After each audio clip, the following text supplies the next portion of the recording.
रामपुर नाम का गांव था।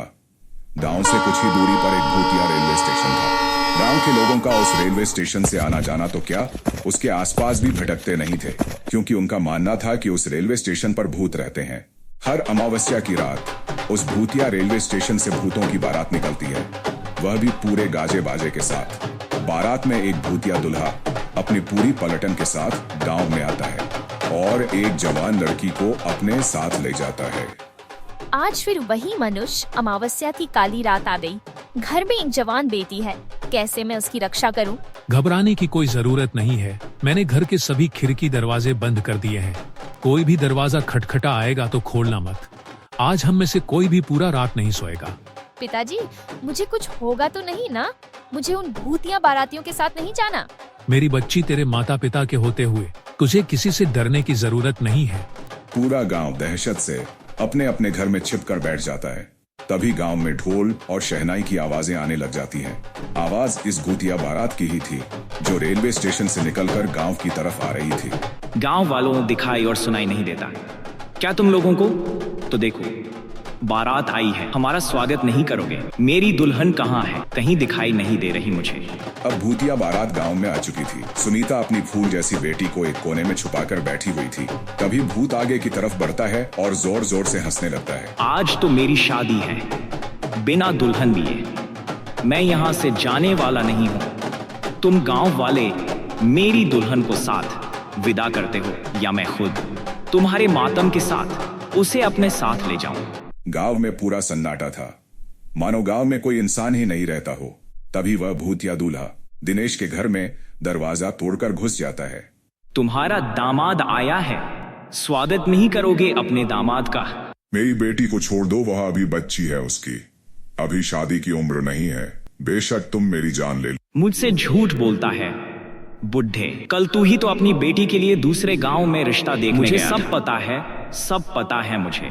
मेरी बेटी को हाथ लगाने की कोशिश भी मत करना। मैं उसकी माँ हूँ। मैं अपने जीते जी अपनी बेटी की शादी एक भूत से नहीं होने दूंगी।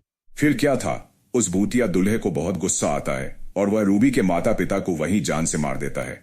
रूबी अपने कमरे में जैसे तैसे छुपकर बैठी थी। छोड़ो, मुझे अपने माता पिता के पास जाने दो। पर वह भूत उसकी एक नहीं सुनता।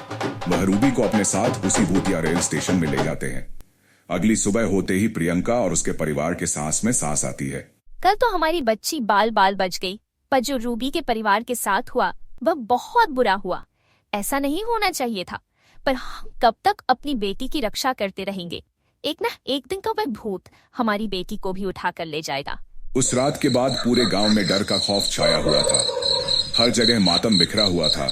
गांव वाले मिलकर रूबी के माता पिता का अंतिम संस्कार कर देते हैं, लेकिन पूरे गांव वालों की जुबान पर बस भूतिया बारात की ही बातें थी।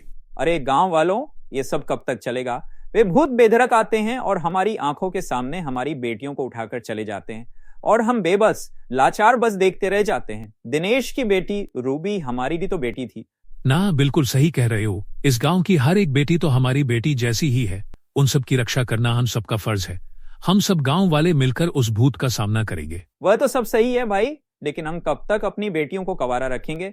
जिसकी भी बेटी जवान और शादी के लायक होती है, पता नहीं कैसे उस भूत को पता चल जाता है और वह उसे उठा के अपने साथ ले जाता है। मेरी बेटी भी है और उसकी भी अब शादी होने वाली है। मैं कैसे अपने कलेजे के टुकड़े को उस भूत के हवाले कैसे कर दूं?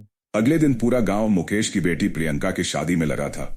एक तरफ सजावट तो दूसरी तरफ मिठाइयां बन रही थीं। अब फेरों का समय था। दूल्हा दुल्हन मंडप में बैठे हुए थे कि तभी अचानक रेलवे स्टेशन से भूतिया बारात गांव की तरफ आ जाती है। सभी गांव वाले भूतों को देखकर अपने अपने घरों में छिप जाते हैं। अरे गांव वालों, तुम सब ने तो मेरे साथ देने का वादा किया था ना, और कहा था कि हम इन भूतों का मुकाबला करेंगे। अब क्या हुआ तुम्हारे वादे का? तभी मुकेश की बेटी प्रियंका और पत्नी शोभा भी वहां आ जाती है। तुम्हारा यह साहस कि मेरे बिना तुम अपनी बेटी की शादी करने चले थे। जैसे ही भूत प्रियंका के माता पिता को मारने वाला होता है कि तभी प्रियंका उसी भूतिया दूल्हे के सामने आ जाती है और कहती है, आप मेरे माँ बापूजी को मत मारिए। अच्छा, छोड़ दूं इसे। मैं बस एक ही शर्त पर छोड़ूंगा, अगर तुम मेरे से शादी करोगी।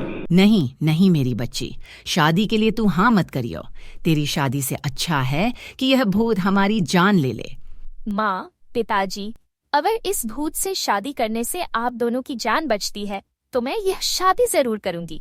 ये कहते ही भूतिया दूल्हा अपने बैंड बाजी के साथ प्रियंका को अपने साथ भूतिया रेलवे स्टेशन की ओर ले जाने लगता है।